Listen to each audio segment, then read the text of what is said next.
Hi, this is Satima Fowler. And I'm Michael Borlaug.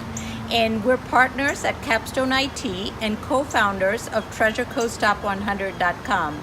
Today we're in for a great treat because, we started Treasure Coast Top 100 so we can profile success-minded entrepreneurs and leaders in the area that are making things happen.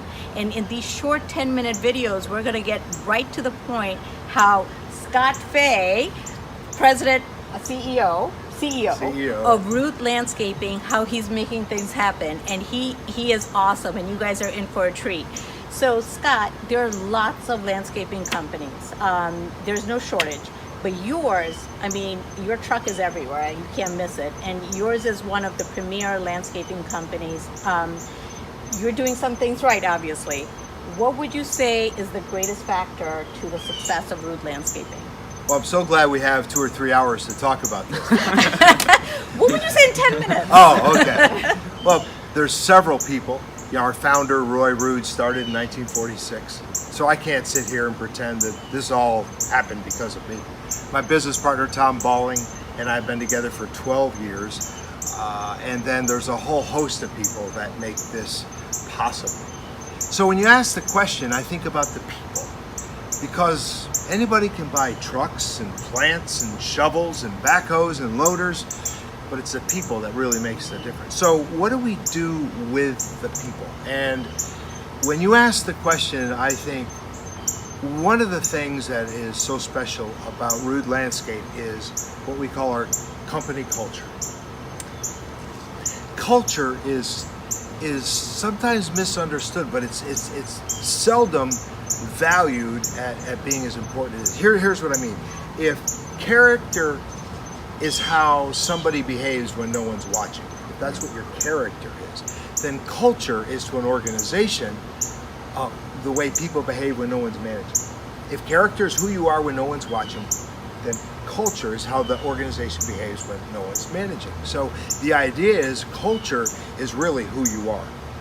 Your policy is what the rules are, but culture is what you are. So we say culture, you have a culture statement. We want to get it off the wall and into the hall. We want to live it. Mm-hmm. And so culture. So many people have plaques, yes, saying what their values right, are, but then right, there's nothing like to follow it up Nothing with. to follow it up with. So it's really important that we have this culture. So how do we do that? Well, it starts with getting it on the wall so you have a goal, right? But we found there's 3 ways to raise the culture. Culture, just like character, can begin to fall apart if you're not really paying attention or being intentional.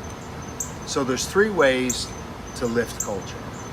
We say it's language, it's symbols, and example. So the language is kind of put up on the plaque on the wall. That's the language, but if you don't repeat it, and if you don't have symbols, people forget. So we've got several symbols that we could talk about. For example, one of the important pieces of our culture is that we have a safety mindset.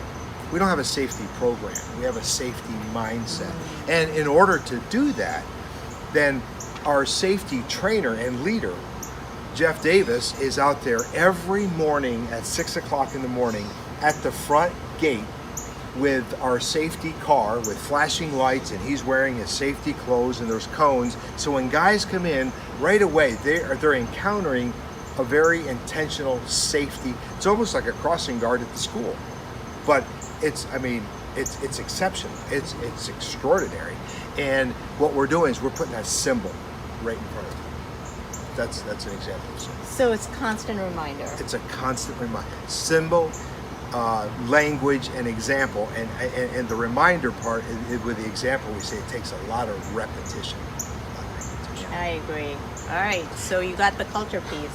So Scott and I had the wonderful opportunity to hang out in a more social setting, and I learned so many great things from him. But one of the things that really stuck out to me, and I have this right here, is the beach ball example. And you were speaking about conflict and how it's not something you're supposed to avoid, right, but how it can bring conflict, can bring clarity. That's stuck with me so much. Right. Can you explain that to everybody, Sure, please? sure, because this is a really important part of our culture. Conflict does create clarity or it can, if you use it correctly. But by the way, did you know that friction produces light? We avoid friction, but light is a good thing. Friction produces light. Conflict produces clarity, or it can. So how do we do that? So this is an example of one of our symbols. Because Susan Scott, in a book she wrote several years ago, said that our reality in an organization of 2 or more people can be likened to a beach ball, because it represents the entire reality of the organization. But in most cases, you can only see 3 colors of this beach ball from one time. So the camera, let me cheat. The camera can see yellow, orange, and green.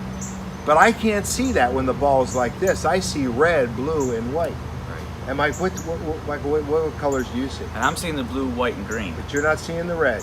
No. I'm seeing yellow, red, and blue. Yeah, but white is there, trust me. And so what happens in our organization is we have a conversation, and you're defending this red idea like crazy because it looks good to you. Michael can't even see that red idea, and he's pushing for the white. So what you'll hear in our organization many, many times, you'll hear, I heard it today, I heard it a couple times today, where people say, from my color of the beach ball. And that's shorthand for saying, I'm not devaluing your idea, and I'm not saying you're wrong, but I'm saying from where I'm sitting, I don't see that, I see something else. It's a symbol that helps us understand the importance of conflict in our conversation. So do you advise everybody keep a beach ball in their conference room? We have one in our conference room. I have one in my office. Nice. And at the Hope Sound Christmas Parade for the last 10 years, we give about 2,500 of these away, and the parade is a giveaway. Nice. So you talked about Susan Scott. One of the other people that is on your website that endorses you is John Maxwell. Yeah. And what an amazing man and thing he's doing in the community. How is he? What are some of the lessons that he teaches and lives? How have you incorporated some of those into your culture? So I think what John Maxwell is really known for, he's written over 100 books. So again, we could talk for a long time about what he teaches and what I've learned from him. But if I boil it down to one thing, it's he says it's so simple, but it's so profound. He says, leadership is influence, nothing more, nothing less. Some people think it's a corner office, or it's a title, or a position, or a parking spot with your name on it. Yeah. But a little 2-week-old baby can cry and get 10 adults to scamper for a pacifier or a diaper, or that's influence, causing people to make a change. That's leadership. So I think where John has made such an impact on my life is understanding, first of all, leadership is influence, and then understand that the highest form of leadership is self-leadership. The greatest purpose of leadership is adding value to others, and leadership is influence, nothing more. I think that's profound. I mean, I think focusing on culture and leadership, it all ties together. It does. And when you have a company full of leaders that are, creating value for this world, success comes. Well, that's it. The word is in creating. So many people see themselves as victims, and they talk about what the economy's doing. They talk about what their industry is doing. They talk about what the competition, I don't know why you would talk about what the competition is doing. But leaders don't worry about anything. Leaders, they decide where they're going, if they're going to go. A follower is like a sailboat, depending on the wind and the weather and to see what happens. A leader is like a power boat. We're setting our chart, set the course, and we go. That's wonderful. So we learned a lot about culture, leadership, and how that can lead to the success of your company. Any other last words of advice you might have for other entrepreneurs? I think there's maybe one other really big thing, and that's the importance of having an attitude of gratitude. Yes. We live in a world where people puff their chest, and I hope in this interview that I'm not portraying that I'm all that in a bag of chips, or that our company is.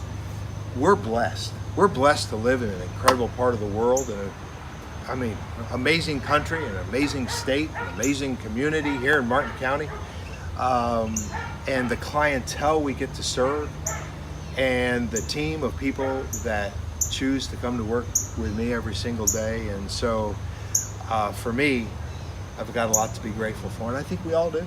That's right. I mean, I think most people see success and they think that, okay, why don't I have that? But if you look around you, I mean, we all have success, and when you take the time to be, thankful for what you have, I think that's when success multiplies. Yes. But thank you so much. Absolutely. You're like amazing. It's Thank good to you, be with you and both. good luck with Thank your you. business Thank and you. in life and everything you're doing. And thank you for watching. And if you want to be on a future interview, go to www.TreasureCoastTop100.com, and we hope to meet you soon.